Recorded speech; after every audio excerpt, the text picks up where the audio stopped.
ময়মনসিংহে এখনও জমে ওঠেনি কোরবানির চামড়ার হাট। মৌসুমী ব্যবসায়ীরা চামড়া কিনে লবণজাত করে মজুত করে রাখছেন। সুযোগ মতো এই চামড়া বিক্রি করার প্রহর গুনছেন বলে অভিযোগ ব্যবসায়ীদের। সরকার এবার লবণযুক্ত চামড়ার দাম নির্ধারণ করে দেয় চামড়া নিয়ে কাউকে তেমন বিপাকে পড়তে হয়নি। যদিও সরকার নির্ধারিত লবণযুক্ত চামড়ার দামের অর্ধেক মূল্যে কাঁচা চামড়া বিক্রি করতে হয়েছে, তারপরও এবার স্বস্তি ছিল কাঁচা চামড়ার বাজার দরে। ময়মনসিংহে কোরবানির পশুর চামড়া বাণিজ্য বিষয়ে জানাতে যুক্ত হচ্ছেন সহকর্মী বাবুল হোসেন।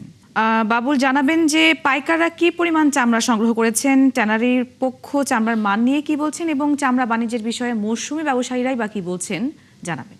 যারা মৌসুমী ব্যবসায়ী রয়েছেন তারা ব্যাপক বা প্রচুর চামড়া আমরা দেখছি যে লবণজাত করে স্তূপ দিয়ে রেখেছেন।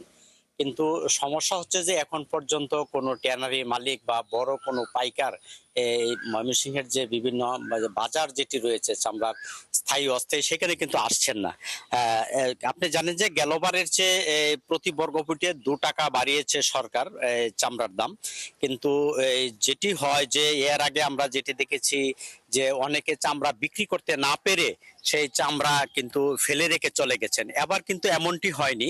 যারা কাঁচা চামড়া কুরবানির পর থেকে বিভিন্ন মৌসুমী ব্যবসায়ীদের কাছে নিয়ে গেছেন, তারা কম বেশি দামে তারা বিক্রি করতে পেরেছেন। যেটি সবচেয়ে বড় গরুর চামড়া, বড় সাইজের, সেটি 900 থেকে 1200 টাকা পর্যন্ত বিক্রি করতে পেরেছেন।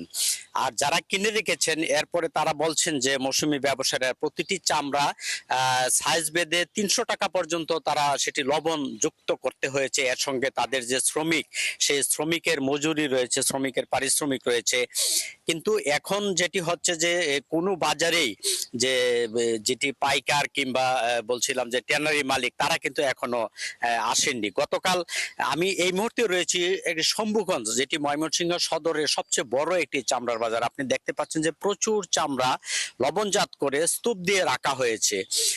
কিন্তু গতকাল একটি হাট ছিল, সাপ্তাহিক নিয়মিত হাট, সেই হাটে কোনো ট্যানারি মালিক আসেনি। তো এটি যারা মৌসুমী ব্যবসায়ী তারা বলছেন যে আসলে একটি পর্যাপ্ত বা ব্যাপক একটি প্রচারণা না থাকায় আসলে এই ট্যানারি মালিকদের জন্য যে সুযোগ সুবিধা থাকার কথা, একটি অব্যবস্থাপনার কারণে আসলে অনেকে এখানে আসছেন না।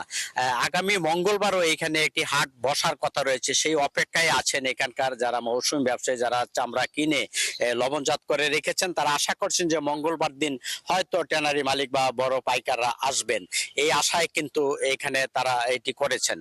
এবং তারা যেটি বলছেন যে সরকার যে রেট দিয়েছে সেই রেট অনুযায়ী কিন্তু তারা চামড়া কিনতেও পারেননি এবং বিক্রি করবেন এমনটিও তারা আশা করতে পারেননি। আপনি জানেন যে 57 থেকে 62 টাকা ঢাকার বাইরে যে রেট দেওয়া হয়েছে, তারা কিন্তু সেই দামে কেনেনও নাই যারা কোরবানি দিয়েছে এবং বিক্রিও করতে পারবেন না। তো আমরা এই হাটের একজন যারা ইজারা নিয়েছেন, আমরা তাদের কর্তৃপক্ষের সঙ্গে একটু কথা বলতে চাই যে কেন এইখানে পাইকার বা ট্যানারি মালিক গত শনিবার আসেনি। আচ্ছা, শনিবারে তো যে চামড়া প্রক্রিয়াজাতকরণের মাধ্যমে, যেমন শুক্রবার ঈদ হয়েছে, বৃহস্পতিবারে, শুক্রবার তো চামড়া প্রক্রিয়াজাত করা হয়েছে, তো কাজে হয়তো শনিবার পর্যন্ত লেগে গেছে, যার জন্য ওনারা আসে নাই। হয়তো আমরা আশা করতেছি শনিবার, মঙ্গলবার থেকে শনিবারের মধ্যে ওনারা আসবে, এটাই আর কি। তো আপনারা এই ট্যানারি মালিকদের আসার ক্ষেত্রে আপনারা কি ধরনের পদক্ষেপ নিয়েছেন? না, ওনারা তো মানে এটা বৃহৎ বাজার তো ময়মনসিংহের, তো ওনারা এখানে আসে, মানে আসবে আমরা আশা করতেছি।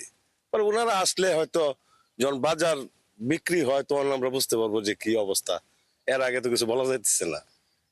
ধন্যবাদ। আপনি শুনছিলেন যে তারা আশা করছেন যে আগামী যে মঙ্গলবারের যে হাট রয়েছে সেই হাটে ট্যানারি মালিক বা বড় যারা পাইকার রয়েছে তারা এখানে এসে চামড়া কিনে নেবেন এবং তারা সেই অপেক্ষায় আছেন। আপনার আরেকটি তথ্য জানাতে চাই, কিশোরগঞ্জ, ময়মনসিংহের আশপাশ জেলা সহ সুনামগঞ্জ থেকেও এখানে যারা মৌসুমী ব্যবসায়ী তারা এখানে চামড়া বিক্রি করতে নিয়ে আসেন এবং তারা সেই অপেক্ষায় আছেন।